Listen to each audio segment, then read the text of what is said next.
நீங்கள் இதை நோட் பண்ணியிருப்பீங்க. கொஞ்ச நாளைக்கு முன்னாடிலாம் நம்ம தமிழ்நாட்டில் உள்ள கவர்மெண்ட் பஸ்ஸில் நம்ம எங்கேயாவது போயிட்டு இருக்கும்போது ஒருத்தர் ஃபுல் வால்யூமில் வச்சு பாட்டு கேட்டுட்ருப்பார், இன்னொருத்தர் ரீல்ஸ் பார்த்துட்ருப்பாரு.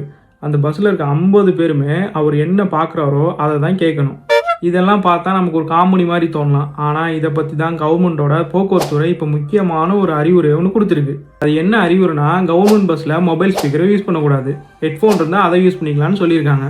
அதுக்கு என்ன காரணங்கிறதையும் சொல்கிறேன். ரொம்ப சிம்பிள். பஸ்ஸில் வயசானவங்க இருப்பாங்க, உடம்பு சரியில்லாதவங்க இருப்பாங்க, சின்ன குழந்தைங்களாம் தூங்கும், வேலையை முடிச்சுட்டு ரொம்ப டயர்டாக வீட்டுக்கு போகிறவங்களும் இருப்பாங்க. அவங்க எல்லாரையுமே ஒருத்தரோட மொபைல் ஸ்பீக்கர் டிஸ்டர்ப் பண்ணிடக்கூடாது. அதுக்காக தான் தமிழ்நாட்டோட போக்குவரத்து துறை இந்த முக்கியமான அறிவுரையை கொடுத்துருக்கு. இதுக்கு ஃபைன் எதுவும் சொல்லியிருக்காங்களான்னு சொல்லி நிறைய பேர் கேட்குறாங்க. இப்போதைக்கு இது ஒரு விழிப்புணர்வு அறிவுரை தான். பேசஞ்சர் ஒருத்தர் மதித்து பயணம் செய்யணும்னு போக்குவரத்து துறை ரொம்ப வலியுறுத்துது. அதனால் நீங்கள் நெக்ஸ்ட் டைம் பஸ்ஸில் போகும்போது ரீல்ஸ் பார்க்கணும்னா மொபைல் ஸ்பீக்கர் யூஸ் பண்ணுறத விட ஹெட்ஃபோன் யூஸ் பண்ணுங்கள். உங்களுக்கு மட்டும் இல்லாமல் அந்த பஸ்ஸில் உங்கள் கூட வர எல்லாத்துக்குமே அது ஒரு கம்ஃபர்டபுளான ஜேர்னியாக இருக்கணும். இந்த மாதிரி எனக்கு தெரிஞ்ச விஷயங்களை உங்ககிட்ட சொல்லணும்னா நம்ம சோர் அண்ட் ஸ்டோரி பேஜை ஃபாலோ பண்ணிவிட்டு அப்படியே யூடியூப்லேயும் ஒன்று பண்ணுவாங்களே, அதையும் சேர்த்து பண்ணிடுங்க.